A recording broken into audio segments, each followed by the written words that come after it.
badass women owners. Simple as that. There's a lot out there who either are afraid to take that next step, need some help, or in turn, just want to be a badass business owner.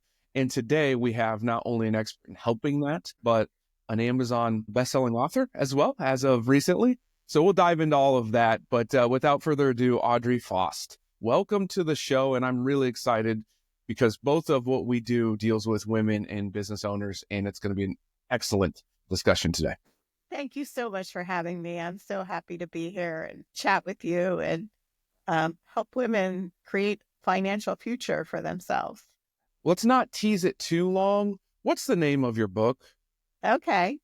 The name of my book is called She Grows Rich, How to Become a Financial Powerhouse.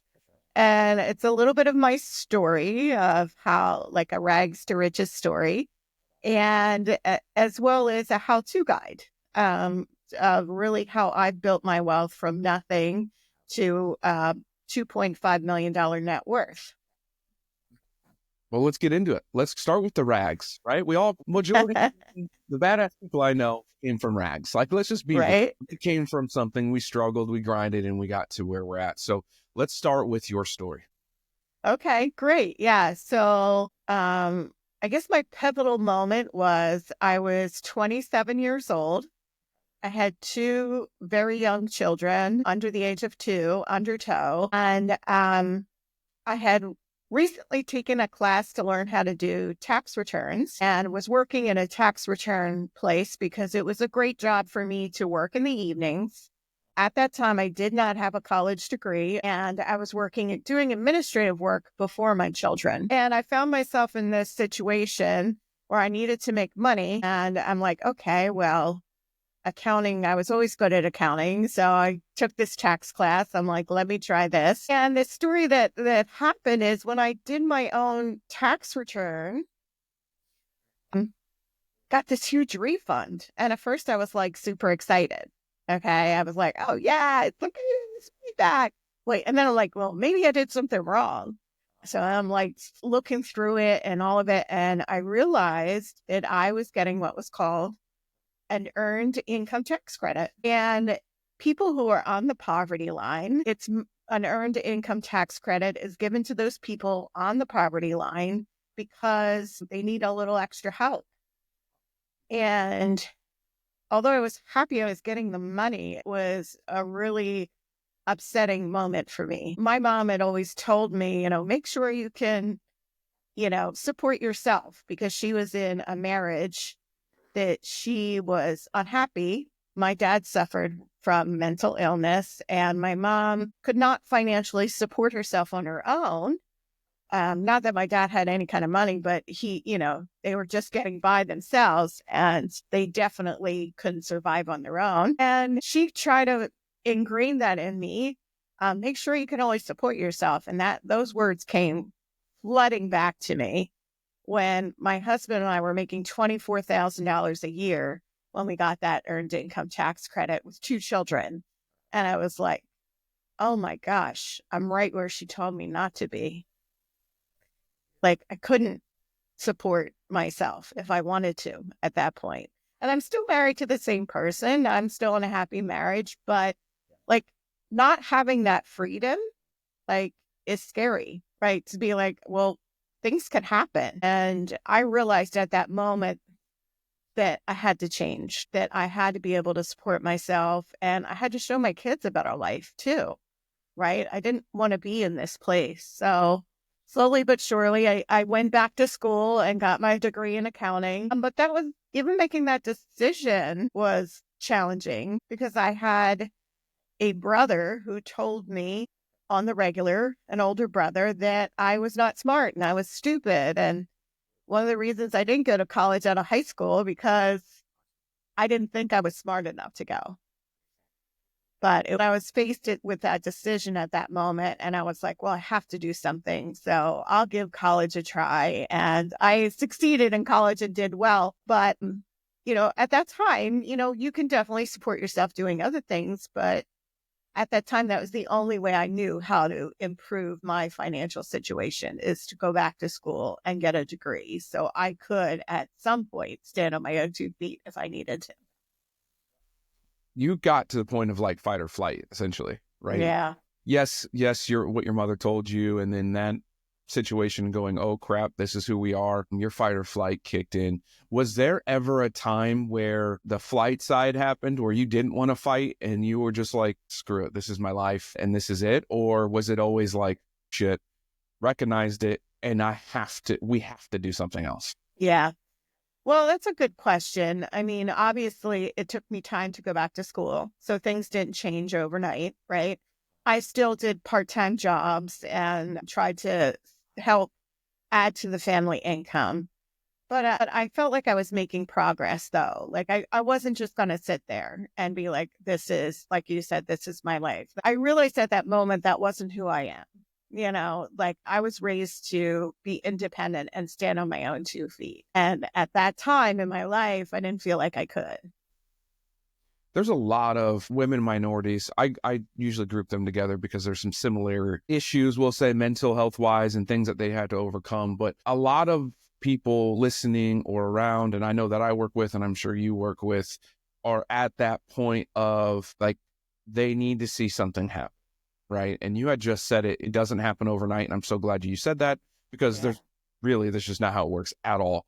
Yet, TikTok and Instagram will tell us that, hey, I can make $100,000 tomorrow. Not real. Don't listen to them. 10-year success story or what 10-year overnight success. Yeah, exactly. What was the time frame from when, okay, you recognized, hey, this is where we're at, I need to do something, to you just taking that first step and actually going to your first class? How long was it from those 2 points? Oh gosh, I have to remember back. It was probably, well, it was a couple years because I switched from that job to working at a financial institution, Vanguard, in the evenings for 2 years, but it paid better. It had medical benefits and, it was a better situation than doing the taxes.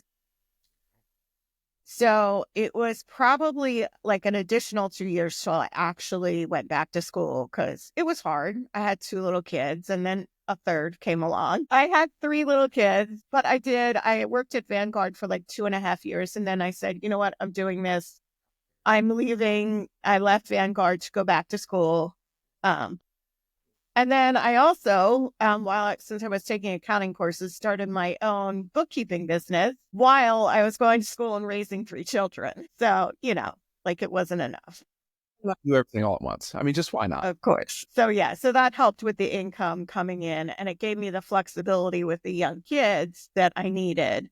Because back then, like, there was no working from home. There was no, like, part-time jobs were like retail, or I was lucky to find that part-time job at Vanguard in the evenings. Yeah. So mind shift changed, took 2 years to really take that first big step. From an emotional mindset perspective, during those 2 years, did you, and if you can reflect back, do you recognize, like, since I made that mind shift change, that the decisions in your life kind of changed as well now that you have this new goal and new process? Or were you still doing the same things that you were always doing prior to that transition, that mental transition? Well, I think going back to school and succeeding and doing really well in it actually helped my confidence. Like, I was actually smart. I just didn't know it. I did a lot better in college than I ever did in high school. And I enjoyed the courses. So I think, and I started my own business doing bookkeeping. So I think all of that just built my confidence. And I think once you take that first step to build your confidence, you just keep going and going and going. And, I just felt like, I was freed at that point, right? If that makes sense. It does. It makes a lot of sense. I tell every business owner that, is like, there is a freedom in what we do. Being a business owner does suck. It's really tough. It's not for everybody, but it's one of the most fulfilling and freeing things that you could possibly do once you have achieved that. But that doesn't always mean that you're going to be a millionaire either. Like, that, those don't equate. But that freedom and that feeling of like you're not necessarily in control, but like this is yours, right? As opposed to feeling like you're just doing something for money. You're now doing what you passion and you love. And it just so happens to be that's how you make money. Those are different mindsets. So now we've gotten through all of that.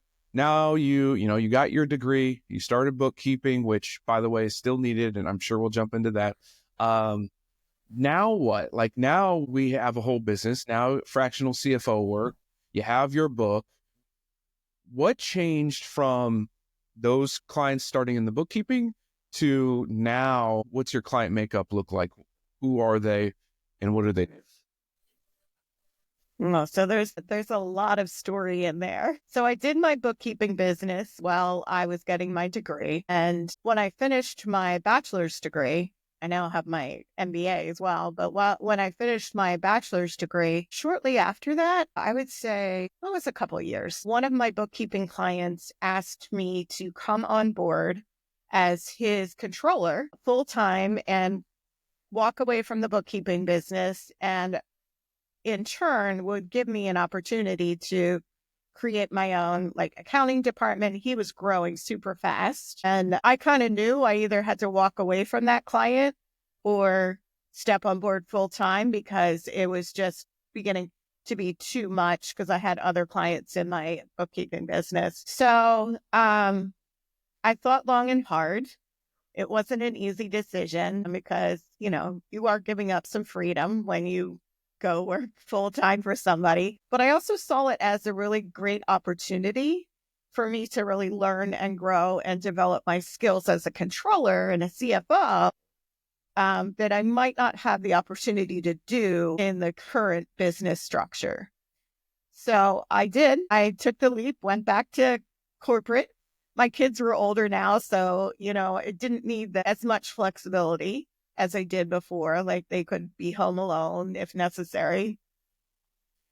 And I stayed there for about 5 years working. We grew his business. I can't remember. So when I started doing bookkeeping for him, he was under the $1 million mark. And then after the 5 years, when I left, we were at 5 million. So it was a great experience for me. And I came in when his business was small and got to be part of the executive team and the growth team and really learned a lot and did build. I had a bookkeeper underneath me, so I was no longer doing the bookkeeping. And it was a really great opportunity. And originally the commute was 5 minutes from my home. So fast forward 5 years of doing that full time with him, he decides to move his company an hour away. So my commute goes from 5 minutes to an hour, like It's a big difference. Overnight. So spending 2 hours in my car was not fun. And I also felt like I was ready for the next thing. So, I am in a growth mindset. I have been for years. And I was like, okay, I feel like I helped him get from here to now like 5 million. Everything runs on autopilot now. It's great. And I wanted the next thing, right? I wanted the next thing, and the commute sucked. So those two things together, I said, you know what? I'm going to go back out and I'm going to start my business differently. And I'm going to be a part-time controller CFO. A lot of people don't know what the word controller means. So that's why you CFO, right? You are in finance, you knows what it means. But then I kind of switched it from controller to CFO. And that's how I got started in that. And then brought on the coaching a few years later as well that I do now, the financial coaching. But let's kind of back up to that. What is a bookkeeper? What's a controller? What's a CFO? And what is the actual tax advisor planning side of it as well? Can you explain to everyone what those differences are? Because there's a lot of business owners that think, sure, my CPA is all of that, or my CFO is all of that, or the worst is my bookkeeper is all of that. So yes, explain the differences, please. I am so glad you brought up this question, because a lot of companies think they have a bookkeeper and they have a CPA and they think that's all they need, right? So a bookkeeper is doing the data entry, right? They are entering in the transactions into your software, whatever you use, QuickBooks, for instance. They may or may not have an accounting education. Most of them don't. And they are basically doing data entry. The CPA is taking the data entry and entering it into the tax return. they're not investigating it in most cases unless they see some really major errors that the bookkeeper did. So I can't tell you how many times somebody would tell me, oh, I have a bookkeeper, I have a CPA, I'm all good. But there's that missing piece in the middle. Yeah, you're shaking your head. Like, A, you're signing the tax return. So you should understand the information that's being put on that tax return. So B, like, you should be making financial decisions on that information, right? So a controller and a CFO are very similar. Depends on the size of your company. If you have larger companies would have both, right? But normally a smaller company would have one person and they are not doing the bookkeeping. They're not doing the tax return. They're doing that part in between. They're analyzing the information. They're overseeing what the bookkeeper put in to make sure they put it in correctly. And they're helping you make financial decisions based on that information inside your business. So does that make sense? That's to me.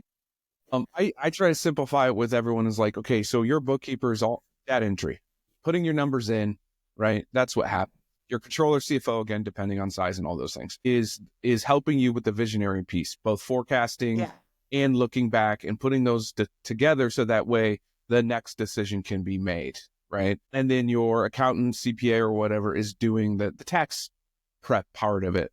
Now, big caveat to that is I believe at this point in time, all of your CPAs, accountants that do the tax return piece of it should be doing tax planning at least twice a year in conjunction with your CFO and you. So that way you're making tax planning decisions as well with these financial decisions, and it doesn't end up hurting you or the opposite at the end of the year too. So really there's like those three components, and they're all very, very important. Is there overlap? Can some of them do some of it? Yeah, obviously. But you really need those three components if you are really wanting to grow. Otherwise, it's going to bog you down, because business owners, if you're trying to do your books, it's a waste of time, honestly. It's bogging you down because it takes so much time to do so. Then you don't have the energy mentally to look at it from a 30,000 foot view like a CFO would. And then you can't really make the right decisions, and now you're in the weeds. So that's how I always tell everyone about it. You're shaking your head. Yeah. So I would assume you're very much similar in that.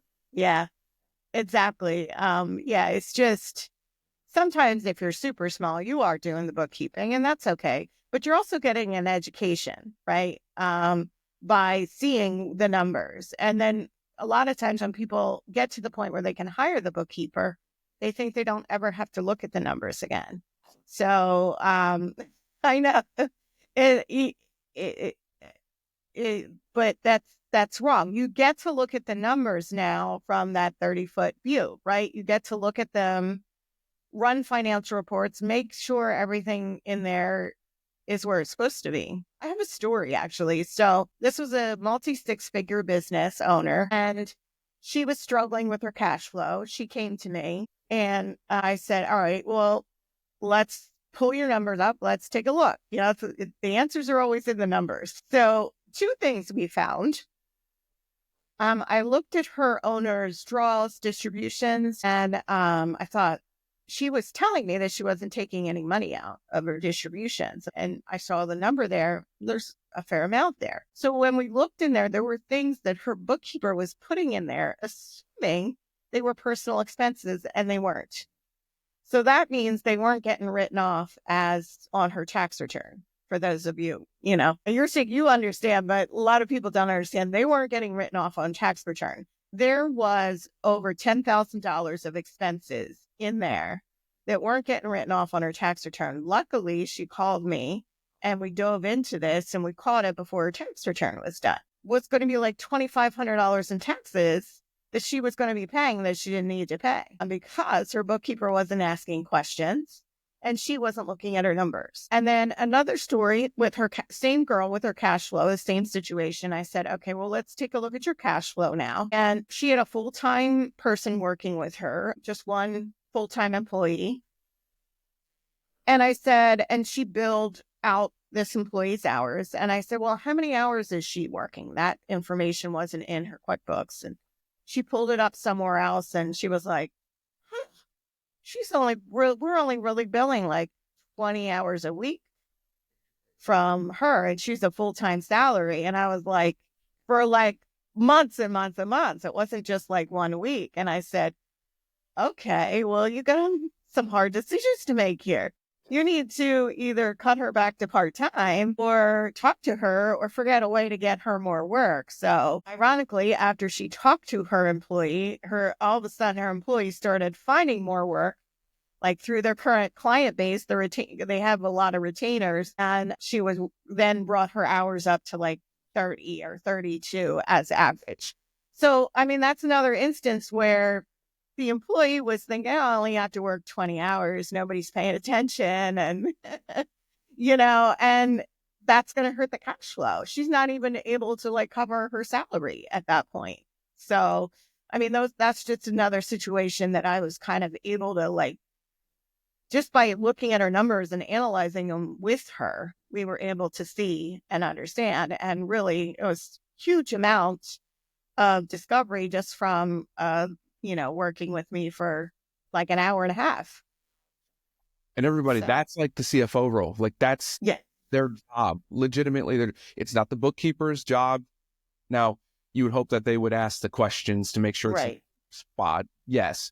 But it's also not your accountant's job for the tax return either. Those two pieces would easily miss those two scenarios. Exactly. And the value you added from just that hour, I mean, at 2,500 there plus actual work, I mean, you're looking at Thousands.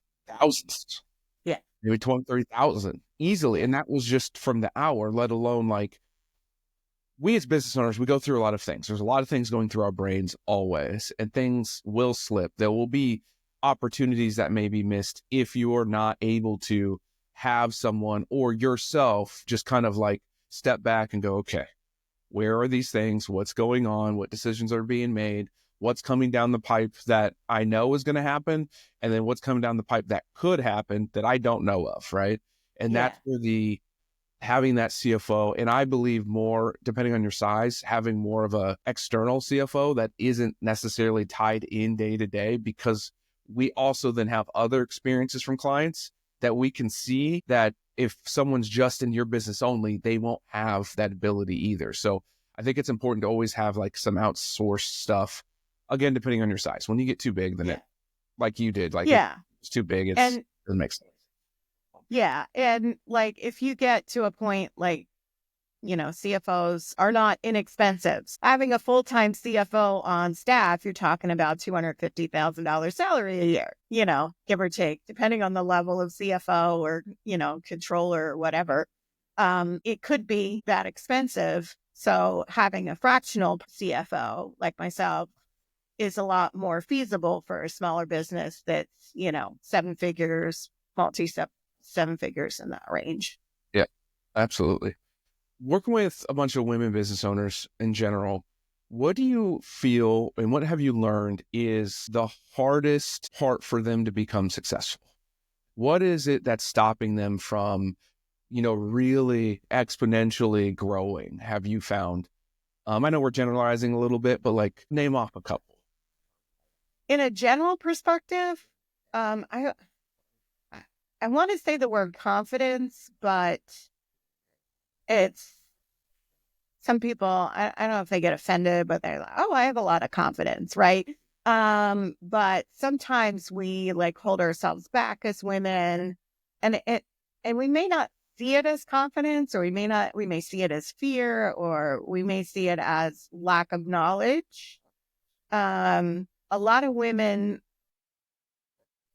will, myself included, think, well, it's, if I don't know everything, then I can't do it, right? That it goes back to the disparity in salaries and corporate, and, the statistics around a man will apply for a job that they're 10% qualified for, whereas a woman has to be 100% qualified. We're just kind of wired that way for some reason, and that can definitely hold us back. And whether you call it confidence or fear or whatever words you want to associate with that. Yeah, I found that too. And I've been doing a lot of data research on that stuff too. And it's very interesting that the differences between men and women, specifically in like that scenario. Men will just literally wired to say, we're just going to figure it out. Like, I'm confident enough to, yes, that should be my position, or I'm going to do this. And internally, I have no idea what I'm doing, but I'm going to figure it out, right? Whereas women are like the exact opposite of that. Yes. I need to figure it out before I can say, yes, I can do that. Right. And that's tough, because that's just like wired into who we are. And I believe that is part of it. But I also think part of it is just the historical part of, well, we'll go with America because that's where we're at right now. Just women really weren't able to like vote and be involved and all those things till like the 70s. Same thing with minorities for a very long time. So if you look at just from a historical perspective, that's not that long ago. It And isn't. a whole generation that has to learn it and then flip it over and then get confidence just from that perspective. And I know that that is also pressing on us all still to this day. True. And the financial statistics that go with that. Women could not have a credit card till 1974. Women could not have a business loan until 1988. Well, that's not long ago. Like how? No. Just, and so we got to remember that. We got to remember Yes. that if you look at it from a human standpoint, still in the infancy of, you know, It that is. demographic being able to be a certain way within business itself. Yeah. And, you know, and I talked about earlier about my mom, you know, not being able to support herself. That's like one of the reasons why, right? She couldn't even have a credit card for most of, you know, my life when I was young. Like she couldn't have a loan. Like she couldn't sign for any of that. So it's limiting. So then that generation, like my mom's, wouldn't teach me. So then I had to learn it all myself, like all the things, and pay it forward. So it does take a couple of generations until it catches up. So although I'm super excited that women-owned businesses are now, I believe, at like 42%. And we're just like outpacing the men starting new businesses, which is great. Like that's exciting. It really is. It's awesome to see. It truly is. When you're right, let's go back to your business a little bit. Let's go with what type of client that you work with, that you love to work with, where you can help them. And if you can't, where should they start? Okay. So right now I am transitioning more into working with business financial coaching because there's the power in that. And like I said, there's so many women business owners coming into the market who wouldn't be able to necessarily start with a fractional CFO. So if I can educate them by coaching them and teaching them what they need to know, that's really where my heart is. And so my business is veering away from the fractional CFO work and more towards the coaching.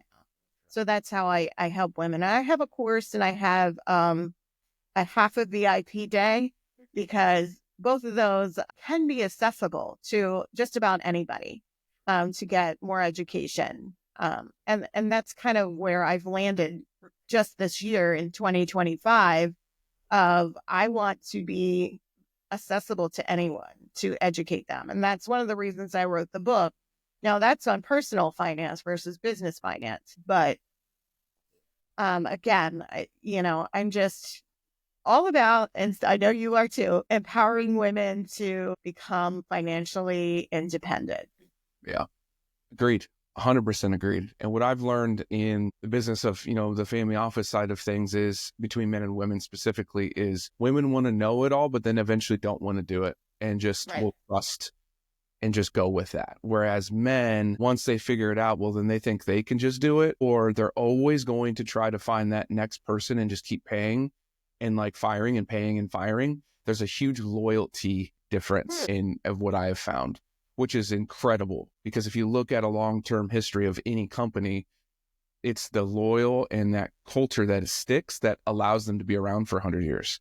And so we're talking about women having the most growth in terms of businesses right now. That to me tells me that most of those businesses are going to be around a lot longer. And that is, I think, going to change our culture in our society more for the good, because women are going to be like, no, this is the culture we want.